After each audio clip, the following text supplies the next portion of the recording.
La realidad aumentada es una tecnología en auge que día a día se está incorporando a nuestras vidas. Tiene múltiples vertientes y una de ellas es la aplicada a los smartphones. La realidad aumentada integra elementos virtuales en nuestro mundo real con la finalidad de aportar información extra y facilitarnos la localización de puntos de interés. La temática de estos puntos puede ser variada. Bancos, comercios, edificios históricos, paradas de bus y metro o patrimonio cultural en general.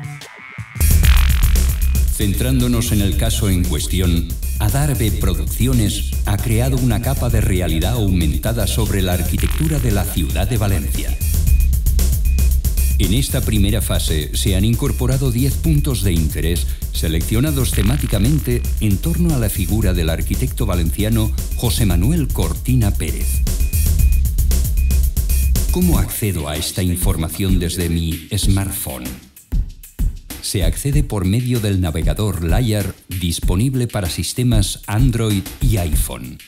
Es un software gratuito y se puede descargar desde el Android Market. Una vez descargado e instalado el programa, para saber qué capas hay en nuestra zona, escribiremos el nombre de la ciudad donde residimos o alguna palabra que defina la temática. En este caso, arquitectura o Valencia son válidas. Al acceder a nuestra capa Layar, el móvil nos geoposiciona, se orienta y descarga los datos en un radio de cobertura que definiremos previamente.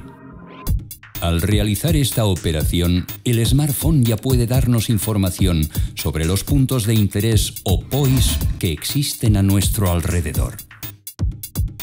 En este caso, Adarve Producciones ha iniciado este proyecto arquitectónico permitiendo que cualquier persona, y de manera gratuita, pueda utilizar su dispositivo móvil para descubrir en Valencia el legado de uno de los arquitectos más destacados que ha dado esta ciudad, el arquitecto Cortina.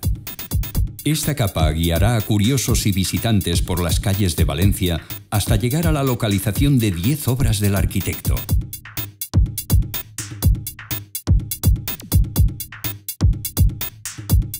Cada punto de interés tiene información visual y sonora sobre las obras y la biografía del arquitecto.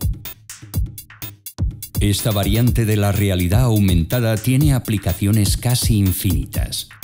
Cualquier empresa o institución que necesite posicionar geográficamente lugares de interés se puede valer de esta tecnología para que clientes, turistas, estudiantes o profesionales localicen nuestros negocios, servicios públicos o bienes culturales.